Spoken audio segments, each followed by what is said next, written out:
Alrighty. Hello, everyone. Good morning. Excited to be with you here today. I'm Arian, and I've got Jeremiah Simpson here with me. And we're talking about film's influence on society. And we want to dig into how movies are more than just stories on a screen.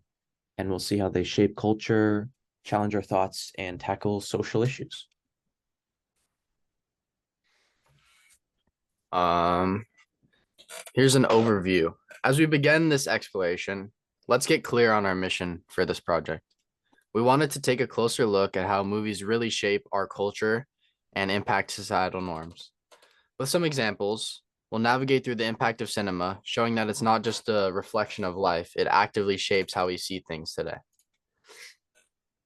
All right. Our thesis statement: films are more than stories on a screen. They shape societal values, challenges assumptions, and address pressing social issues. They aren't just passive entertainment, they shape our values and also confront social issues. As we talk, we'll explore how films act as a reflective mirror, not just showing our experiences, but pushing us to rethink views on topics like race and gender.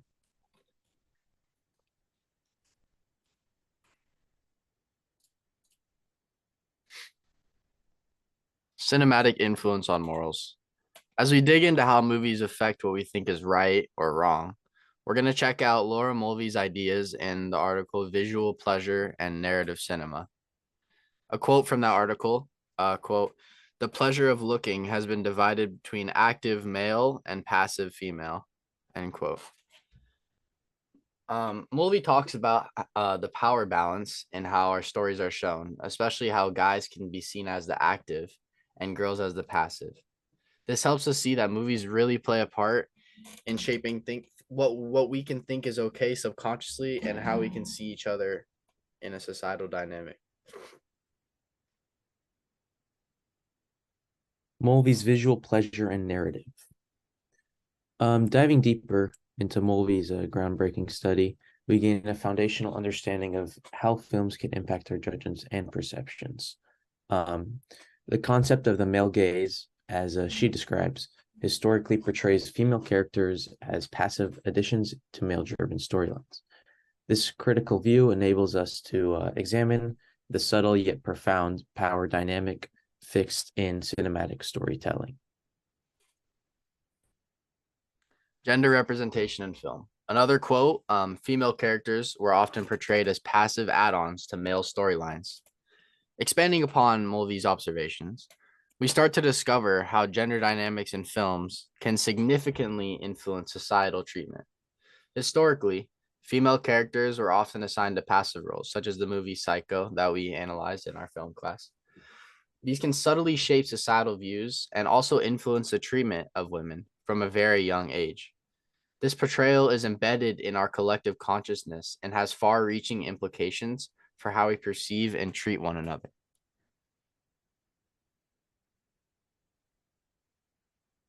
Objectification in movies. As we keep going, we see that lots of movies unknowingly keep treating women like objects and making the stereotype stronger. And it's not just in movies for grown-ups, happens in kids' movies as well, such as Aladdin and The Little Mermaid.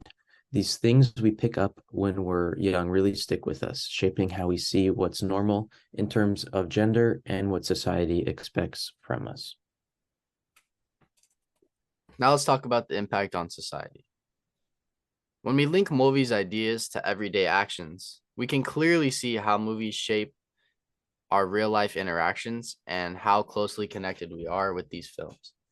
This highlights how films can strongly shape our beliefs subconsciously and consciously and affect the way that we treat other people. The way that we pick up these unconscious behaviors from movies adds a lot into the mix of how we behave as a society.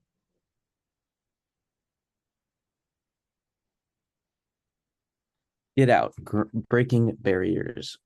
Now let's explore the story of Get Out, directed by Jordan Peele. Even though it's the debut film from a popular comedian and lacks famous actors, Get Out really surprised everyone in the horror genre by fearlessly tackling the intricacies of liberal racism in America. The movie's deep influence went beyond just entertaining, and it created a lasting emotional connection for viewers and critics. I'm going to talk about some factors for Get Out's success. Here's a quote from the Guardian article about Get Out. Get Out forces audiences to grapple with uncomfortable truths about themselves and society. Even with significant challenges, the movie Get Out not only deeply connected with viewers, but also pushed them to confront uncomfortable truths about themselves and our society. This achievement highlights how movies can bring about change by challenging assumptions and creating opportunities for more important conversations about racism and social justice. Get Out serves as somewhat of a catalyst for breaking down societal barriers and engaging in widespread self-reflection. Barbie. Let's see here. Now let's shift our focus to Greta Gerwig's Barbie. In this movie, it went beyond typical comedy boundaries just on the front of it, but it bravely challenged societal norms and generated strong reactions to its core ideas. It explored masculinity and advocated for, quote, kenpathy. The film prompts audiences to rethink assumptions and participate in more important discussions about changing gender roles. Barbie serves as a channel for society to reflect, challenging existing ideas and sparking conversations about the flexibility of gender norms.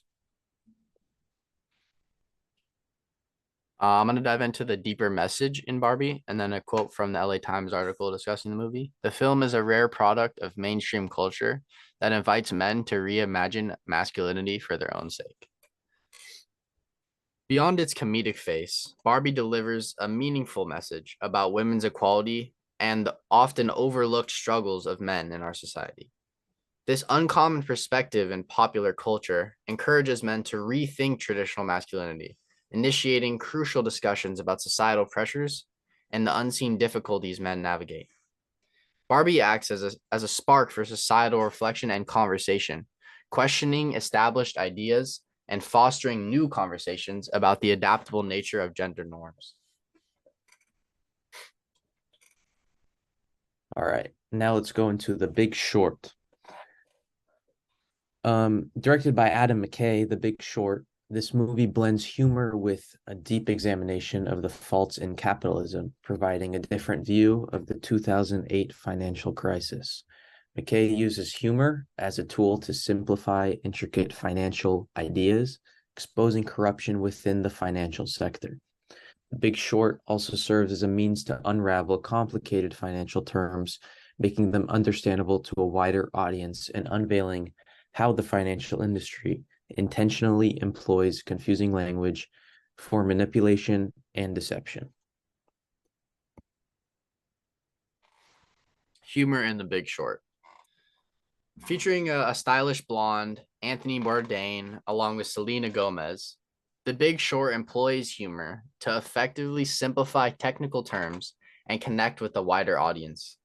This comedic strategy entertains while also exposing the intentional use of confusing language by the financial industry for manipulation and deceit. Through humor, The Big Short goes beyond just being a movie and becomes a vehicle for unraveling the intricacies of the financial world while cultivating an awareness of the systemic corruption that exists.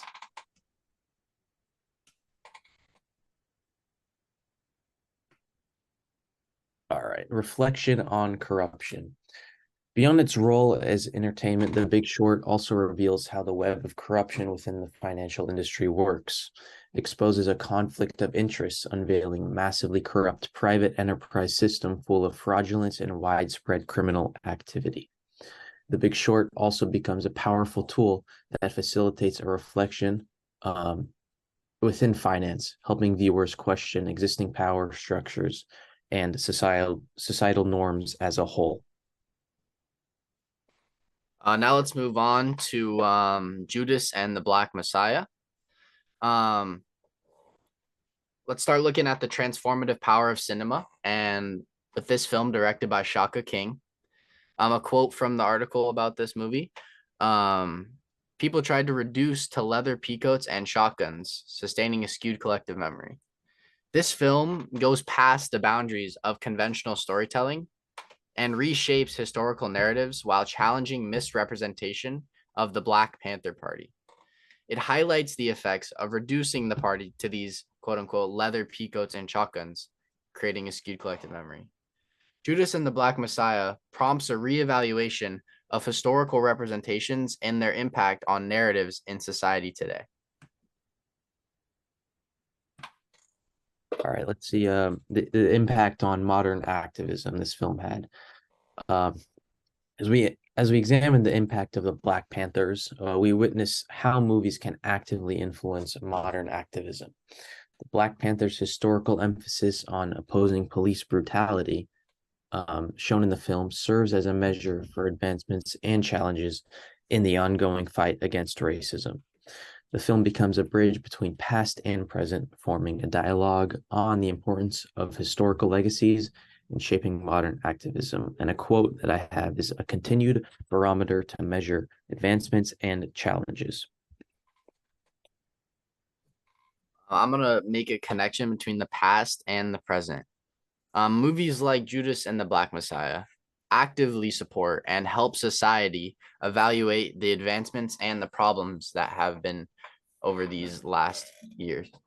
The connection between historical events, such as the Panthers following the police, relate to current practices like recording on your phone when confronted by a police officer, just in case of the police brutality. Demonstrates how movies play a vital role in shaping unified memories within a society. By highlighting these connections, Judas and the Black Messiah made itself into a movie creating societal reflection and prompting viewers to consider the enduring impact of historical events on the present day.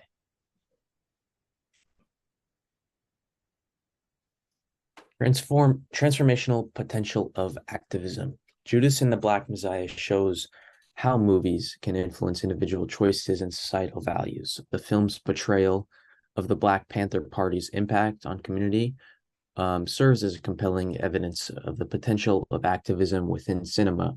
Becomes more than a narrative. It transforms into a call of action, inspiring individuals to work towards social justice and community building. It has become a centerpiece showing power of cinema and collective values, inspiring positive societal change. In conclusion, the films we've explored today, from Get Out to Barbie to The Big Short, along with Judas and the Black Messiah, all highlight the influence of cinema on societal values. These movies act as mirrors, reflecting the commonality between our shared experiences and prompting viewers to reassess their views on justice, equality, and the complex human experience. They become catalysts for societal introspection, challenging preconceived notions and inspiring conversation about critical issues. As we navigate the constantly evolving topic that is social justice, let us remember that movies are not just merely stories on a screen. They are powerful agents of change, advancing the ongoing conversation about justice and equality. There's our works cited. Thank you for joining us in this presentation. If you guys have any questions, obviously we can be more than happy to answer them.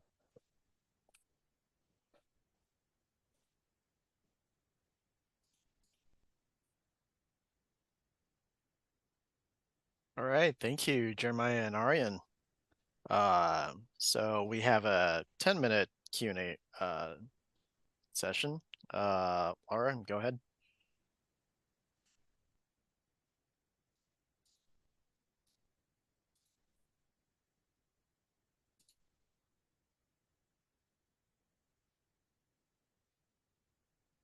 Laura, I think you're muted if you're saying a question. I didn't recognize that you said my name. I thought you said something else. Oh, sorry. I thought you were calling on a different person. Yeah, so I was wondering two things. Why you chose the movies you did to represent your examples. And then I saw The Big Short, but I don't remember specifically the use of how they used Selena Gomez, Anthony Bourdain, and the blonde to illustrate the point. So I was wondering if you could elaborate a little more on that. after you talk about why you chose these films as examples. Yeah, for Yeah, sure. so Oh, I got it. I can answer. Okay. I'll answer the first one if you want to answer the other one. No, I can answer this one. Okay.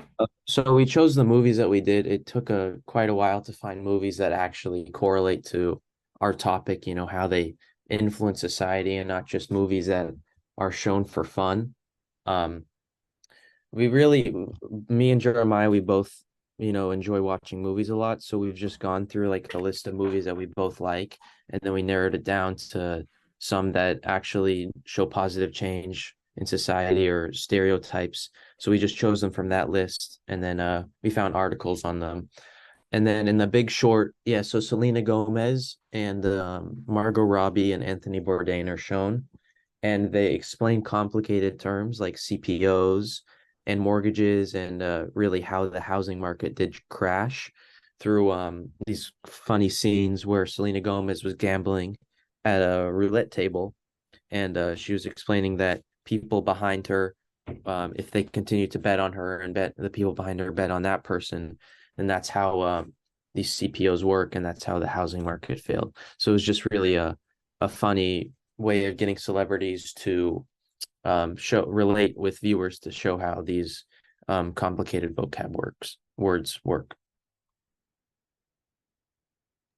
Thank you.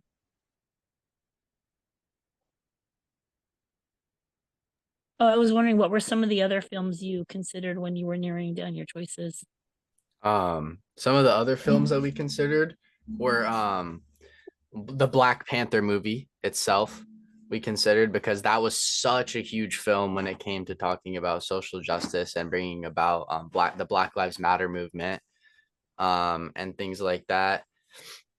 Another movie that we chose, thinking about talking about was a movie such as Wolf of Wall Street and The Social Network, which both talk about the impact of like finance. We wanted to go into something that's not just societal change. We wanted to go into something that's like a little bit more niche in the finance world. Those were some other ones. We had a lot of movies that we were looking for, but we wanted to find more of like movies that people would already know and like more recent movies instead of like movies that we talked about in film class that were older and maybe like a lot of people didn't know about. Psycho was one of the movies that I thought about talking about more of the gender norms side of it. Thank you.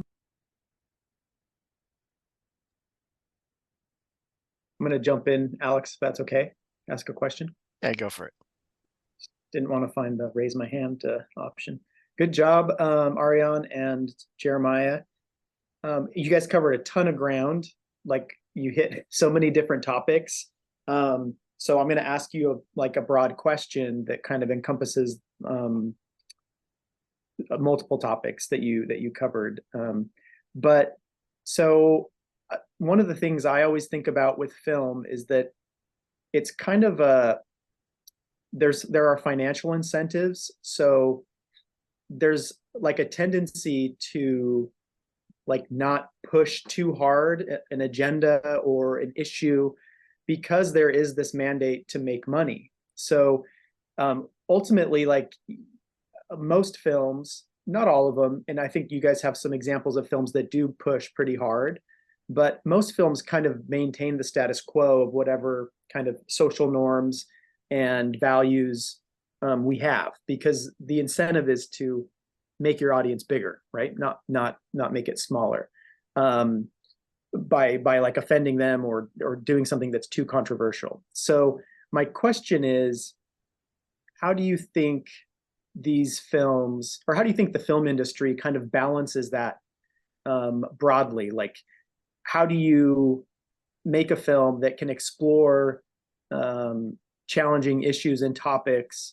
How do you make it more palatable? And I think the different movies and genres approach things differently, right? I mean, like Judas and the Black Messiah versus like The Big Short or something like The Wolf of Wall Street, they're doing things differently and like using comedy or drama in different ways for different effects. So does that make sense? So the question is, how do different films kind of balance that need to like push boundaries without, but still being able to make money in the box office. Yeah, Arian, do you want me to answer this one or? No, I think it's just, being a lot of movies lack authenticity, I think, and being real with their viewers. Um, and taking like a real world problem or a societal issue and incorporating that into your movie, it is pretty challenging. But I think some directors, they have enough experience where they could incorporate it with that comedy that they're looking for, so they still get box office views, but they're also hit passively showing that message that if you look deeper, you could see what it really means. So it is very tough, but I think it's just finding that balance, like you said, between being straight up and real with your viewers, but not being too open, and then also throwing in some comedy and relatability in there. Yeah, I also think marketing goes a long way in like keeping your audience broad, because if you push the political agenda in like or whatever you're trying to get across in your marketing and stuff like that, it could sway your audience along with like I mean the main way that they keep these like without narrowing down your audience is just like the way they like layer their storytelling by like keeping it um like basically like engaging with this narrative on like a lot of different levels instead of like having a surface story and just keeping this on the bottom, and it can be difficult to not let it become the main focus of the movie, but a lot of these directors have a great skill with that. Cool. Thanks. Go ahead, Laura. Yeah, a couple things. So there's a movie I took a film class too, and there's a movie we studied called Japanese Story, which is when the professor was teaching about male gaze, because that one uses Toni Collette's the main character, and so it uses female gaze where she's objective, like the camera and her, like we see like a male objectified, so it's kind of like turned. Um, which was interesting to see because we get so used to seeing everything from the male perspective, even like women who are interested in men, they're still forced to watch things from the heterosexual male perspective. Um, which was kind of interesting. And then another thing I've noticed in movies is like action films. Like you talked a little bit about women in action roles. And like I've seen some action films where like the men are fully dressed. Like they're dressed appropriately, like their body is covered, like they're gonna be safe if like, they get shot at or something. And then the woman slides in like a bikini. And it's like kind of annoying, because it's obviously a male gaze thing. Like no woman is gonna go like wearing a bikini to like a shootout, because she's gonna protect her body too. But I've seen movies like that, so I wondered if you did any exploring, if you like did any like looked into examples of like where things are turned with female gaze, or if you like what you found out about like the way they dress characters and stuff. Yeah, during our film class, we did a fishbowl or like a discussion about the movie Psycho, and basically it's like I assume you've seen it, maybe not, but it's a older movie, and like the entire thing is based off of the male gaze, and every single camera movement you can tell is based off of like a male eye. And we basically talked about how as time has gone on and as the world has developed, we see movies in more modern times even continue with this same stereotypes, and nothing is changing. But movies like these, like the Barbie movie, and like and things that Laura Mulvey talks about, is taking steps in the right direction. There's also the Bechtel test, which we talked about in class a lot, which is basically what you're saying exactly, is women are talking to each other in these movies and they don't talk about anything but the man. And it's really an eye-opening thing to see that we in society are more against these issues than even in movies, and it help like makes us question why we can't like have movies even be more accurate to how things are in society. Thank you. All right, so yep, we're out of time for the Q&A session. But yeah, thank you, Jeremiah and Arian. And Thank you also, very much.